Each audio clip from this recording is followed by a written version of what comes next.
pronto, general. O seu comando. Perfeitamente. Vamos acordar a jagunçada. Fogo! Viva a República!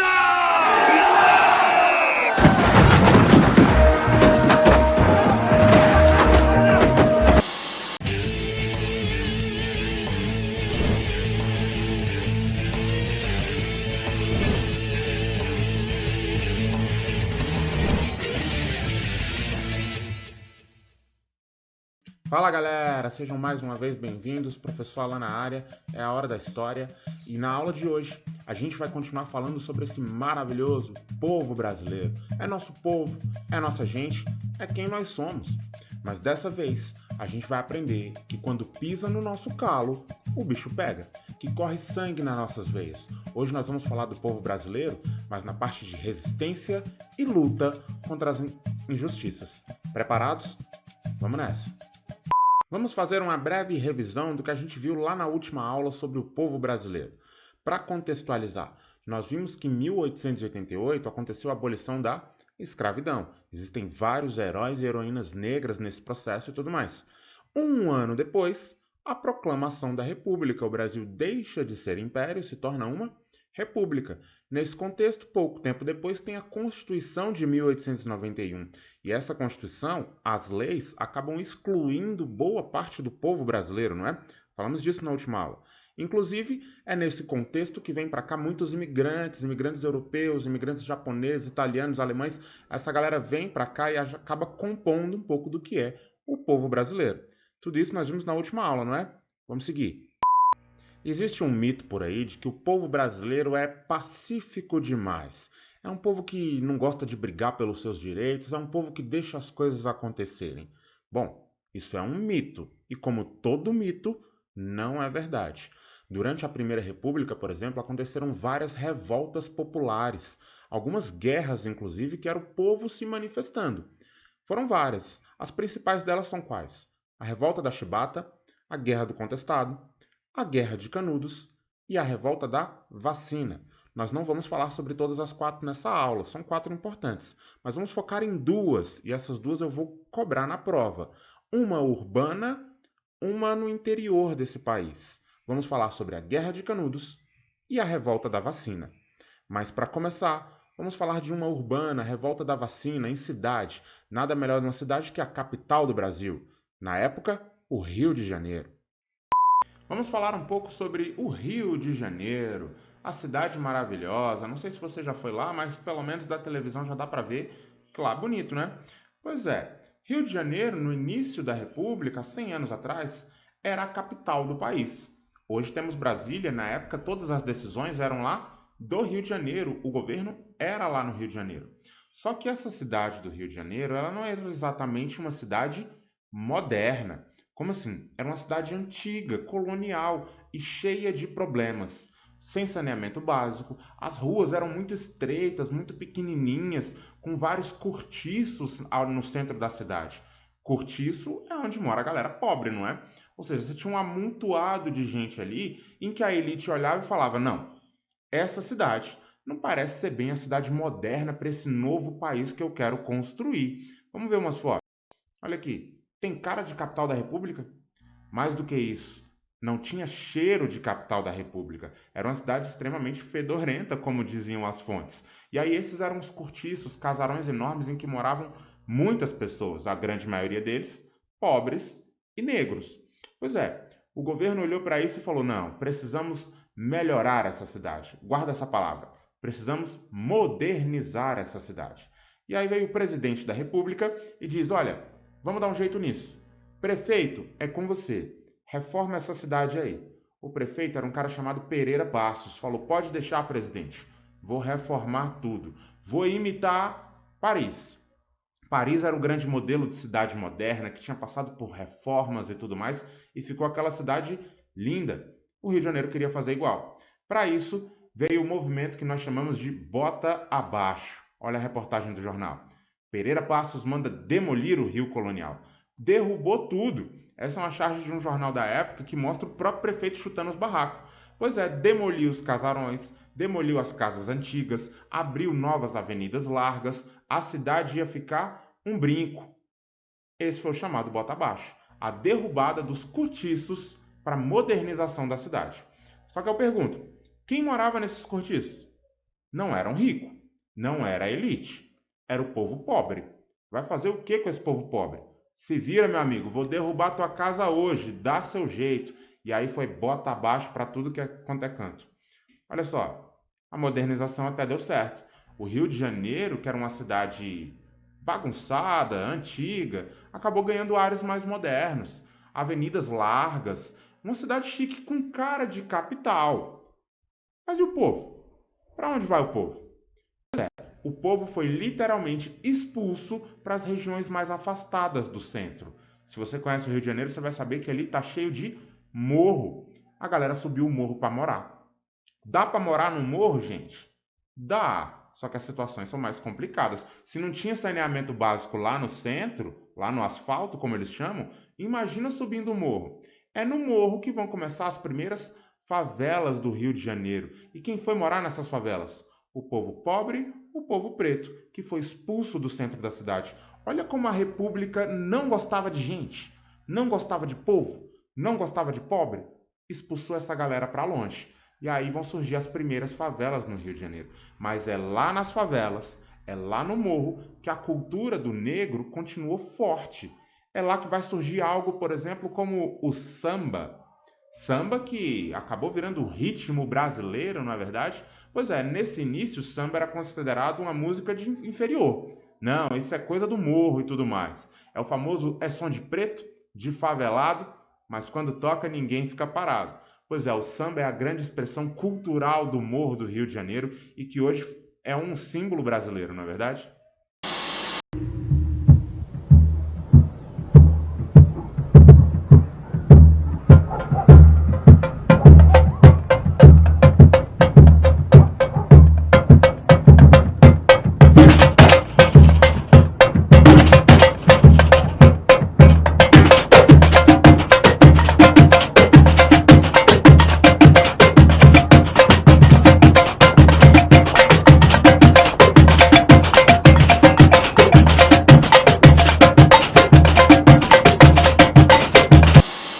Se você conhece ou já foi no Rio de Janeiro, você vai saber que todos os morros ao redor da cidade estão hoje completamente ocupados, não é?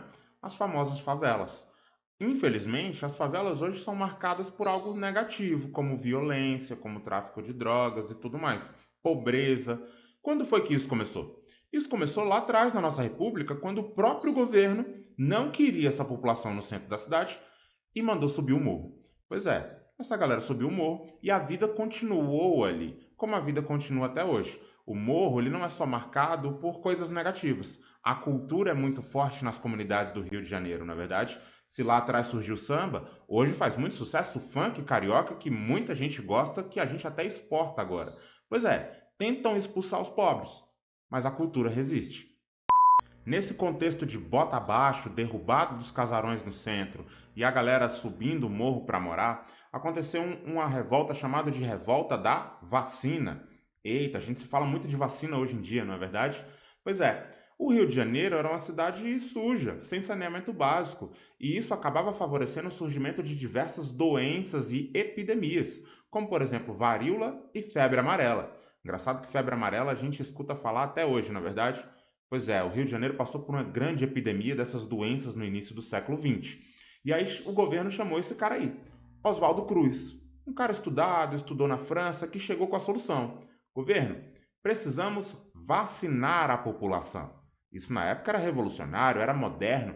É dar uma injeção na população antes que ela fique doente, para que ela não morra depois. Pois é, isso era moderno até demais e a população não conhecia.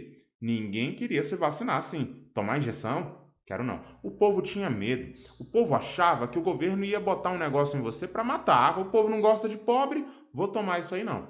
Pois é, em 1904 decretaram a lei. A vacinação ela é obrigatória. Mais do que isso, mandavam as brigadas hospitalares para as comunidades, para o povão e falavam: olha, vocês têm autorização para invadir a casa da galera se eles não deixarem e vacinar à força. E se você achar alguma coisa ali que pode gerar doença, vocês podem esculhambar tudo.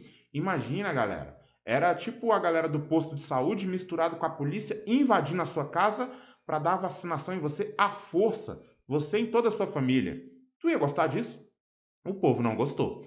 A população se revoltou com isso. A população se revoltou contra o uso da força, contra como era autoritário essa regra de vacinar todo mundo na força. E o pau quebrou. A galera foi pra rua. Vamos dar uma olhada nessa charge. O que vocês conseguem ver aqui? Essa é uma charge que saiu no jornal da época. O povo está resistindo às brigadas hospitalares. E quais são as armas que o povo usa? O que tem é serrote, é panela, tem uma galera jogando água lá na brigada. Ou seja, o povo resistiu de tudo que é forma à vacinação obrigatória. Eles até viraram um bonde no meio da rua. Mas como isso se resolveu? Resolveu com punição a todos os principais líderes e acabou que a galera teve que se vacinar mesmo. Ou seja, foi o primeiro grande processo de vacinação. Se lá, 100 anos atrás, a galera não estava querendo vacinar, hoje é o contrário, né? A gente está falando, vem vacina, vamos vacinar logo contra esse negócio aí. Vamos falar agora de um movimento chamado de Guerra de Canudos. Não tem nada a ver com briga de canudinho, não. Foi um movimento social importante que aconteceu no sertão do Nordeste e que, mais uma vez, o povo lutou e resistiu em busca de melhores condições de vida. Vamos entender, quando a gente fala de sertão nordestino, há 100 anos atrás, a gente está falando de um lugar esquecido, de um lugar abandonado pelos governantes. Aquelas ideias lá de modernização, de coisas novas, de república, isso não chegava muito para a população do sertão do Nordeste. E o sertão nordestino representava vários problemas sociais, como por exemplo a seca e a fome. Isso forçava essa galera a se mudar de um lugar para o outro em busca de melhores condições de sobrevivência. Perceba, eu não estou nem falando condições de vida, condições de sobreviver, porque a vida deles estava em risco. E ficavam se deslocando de um local para o outro em busca dessas melhores condições. É nesse contexto, no interior da Bahia, que vai acontecer esse movimento chamado de Guerra de Canudos. Para entender o povo sertanejo, ou seja, o povo do sertão, é necessário levar em consideração que é uma galera muito religiosa, ou seja, a religião faz parte do estilo de vida deles. Tem que levar isso em consideração. E há 100 anos atrás, nesse contexto de seca e de isolação, surgiam muitos pregadores que nós chamamos de messianismo. Pregadores que pregavam não somente uma esperança de vida melhor hoje, como no além-vida. E aí é nesse contexto que vai surgir um cara como esse, chamado de Antônio Conselheiro, que tinha uma pregação que dizia, olha, arrependam-se. Só que mais do que isso, ele dizia, Deus me deu um sonho. Me deu um sonho de que nós vamos para uma terra prometida. Vamos para lá, aonde Deus me mostrou. E lá nós vamos prosperar. Aqui nós estamos morrendo, vem comigo, que para lá nós vamos. Antônio Conselheiro começou a angariar muitos seguidores. E a galera começou a ir atrás dele. Falou, não, acredito. Se Antônio Conselheiro está dizendo é porque Deus disse. Vamos seguir Antônio Conselheiro. E aí essa galera foi e se estabeleceu num arraial. Arraial é um povoadozinho que ficava ali numa região de Canudos. O nome desse arraial era Arraial de Belo Monte. E o arraial aos poucos foi crescendo. O que é um arraial? Geralmente é uma igrejinha e ao redor dessa igrejinha vão surgindo casas, o povo foi morando. O Arraial de Belo Monte foi aos poucos crescendo, e dizem que chegou a ter mais de 10 mil pessoas ali ao redor da pregação de Antônio Conselheiro. Era uma galera que vivia para eles mesmos. Ali não se pagava imposto. Ali não se sujeitava aos mandos e desmandos do coronel. Ali o que eles plantavam, eles consumiam para eles próprios. E o que sobrasse, eles próprios negociavam em outros locais. Ou seja, a renda era dividida entre eles. Era uma sociedade comunitária. Canudos, o Arraial de Belo Monte, estava dando certo, estava crescendo. Só que isso começou a desagradar muita gente. A existência de Canudos incomodava os poderosos. E quem eram os poderosos que não estavam gostando da existência desse povoado? Para começar, os coronéis. Vocês já sabem quem são os coronéis, né? Fazendeiros, donos de terra, importante. Essa galera da região começou a olhar e falar, que negócio é esse?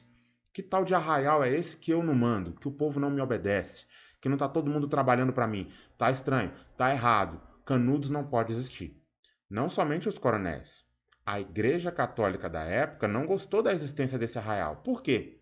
Porque a pregação de Antônio Conselheiro era uma pregação religiosa, mas diferente da pregação oficial da igreja. A igreja chamou Antônio Conselheiro e todos que o seguiam de hereges. Estão errados. Canudos precisa acabar. Além disso, o próprio governo. Nos jornais da época diziam que o povo de Canudos eles eram monarquistas, que eles estavam com saudade do imperador, que eles não gostavam da república. Isso é verdade? Essa galera não estava nem sabendo direito o que era república. Eles estavam ali em busca de melhores condições de vida. Já que o governo nunca fez nada, eles próprios fizeram. Por isso surgiu Canudos. Mas esses três poderosos juntos pensaram: precisamos acabar com isso.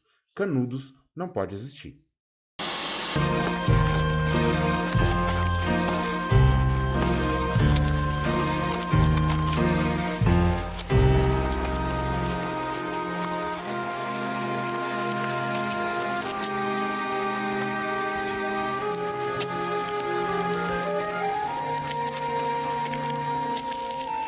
Meus irmãos,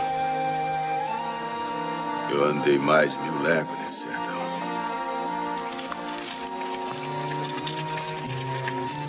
Mas agora o tempo das andanças acabou.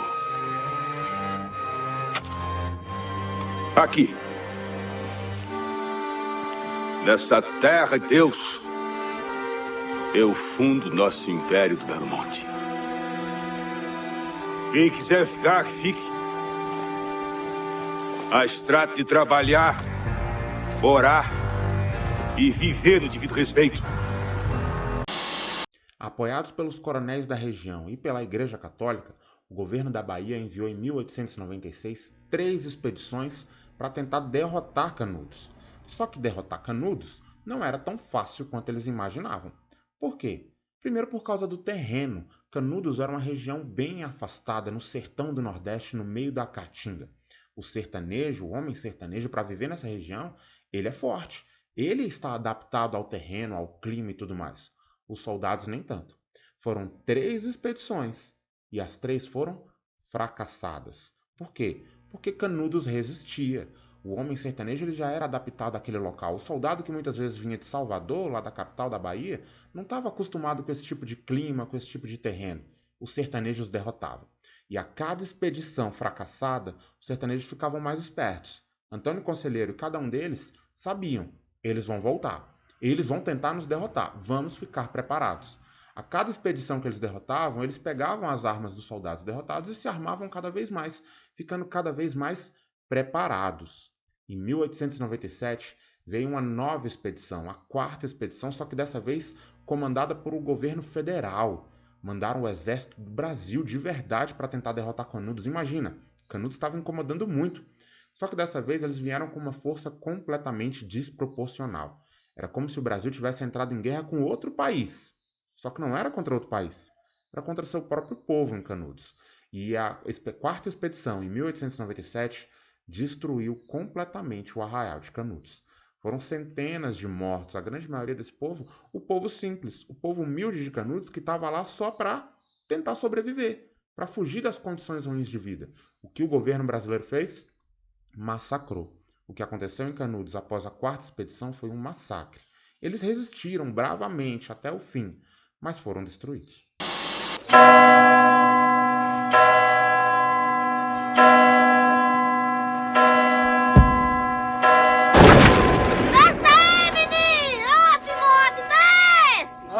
É minha obrigação!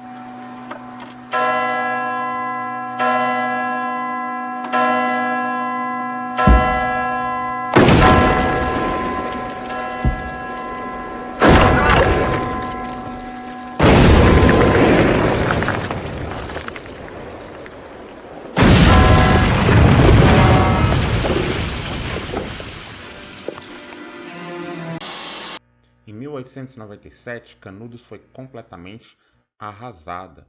Essa é uma foto da época em que mostra alguns dos poucos sobreviventes na frente do que restou da igreja. Lembrando que no arraial a igreja é o principal da cidade, não é?